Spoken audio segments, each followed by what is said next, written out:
préparez-vous à vous faire violer le cerveau.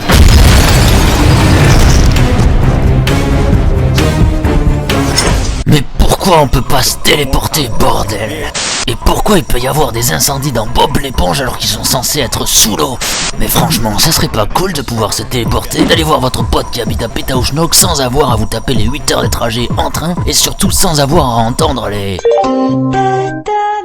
Seulement, il y a plusieurs problèmes. D'abord, pour se téléporter, il faudrait qu'une machine puisse analyser tous les éléments qui vous composent. Et quand je dis tous, je veux dire absolument tous, bordel, jusqu'au moindre atome. Et vous savez combien on a d'atomes en moyenne dans le corps? Ben moi non plus, parce que je sais pas lire ce chiffre en fait. En tout cas, c'est beaucoup. Et ce n'est pas tout, car comme le dit le petit merdeux insupportable à Johnny Depp dans Charlie et la chocolaterie... La puissance qu'il faudrait pour transformer l'énergie en matière équivaudrait à 9 bombes atomiques. Ta gueule, je t'arrache la tête et je la bouffe. Ah, en même temps, il a raison. En effet, la puissance d'une explosion comme celle-ci devrait être multipliée 2 millions de fois pour transformer la matière de tout un corps humain en énergie puis la téléporter. Et si vous voulez en savoir plus sur le sujet, vous pouvez toujours acheter le livre Allô Nabila, dans lequel les conversions de la matière en énergie sont finement expliquées.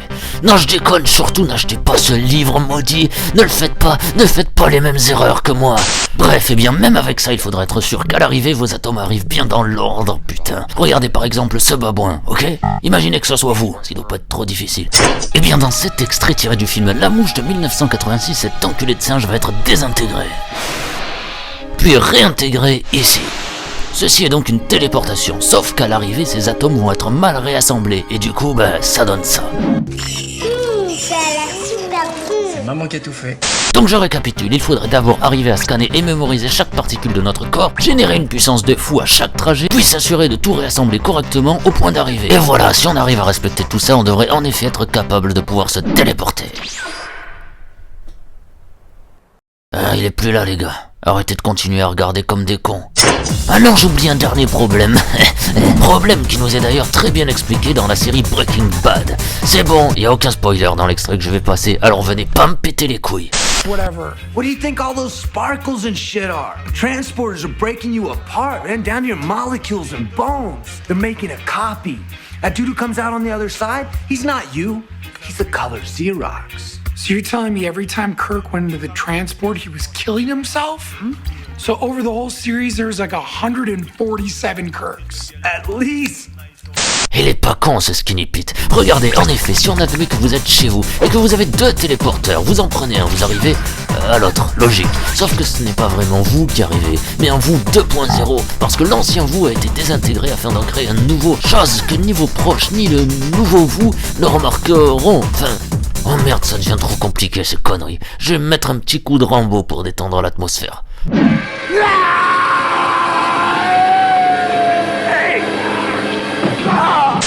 Voilà, et si toi aussi tu te poses des questions comme moi, tu peux poster un commentaire, c'est pas compliqué, merde.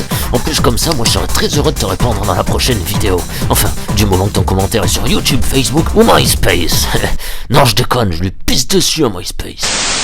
Ah oui, et tu peux aussi t'abonner en cliquant ici, parce que jusque-là, on en a pas beaucoup des abonnés. Non, ça va quand même, j'exagère un peu, on en a quelques-uns des abonnés, comme par exemple ce type super sympa, qui a également commenté notre vidéo. Alors Fatokinos, tu nous demandes, pourquoi l'histoire sans fin a une fin?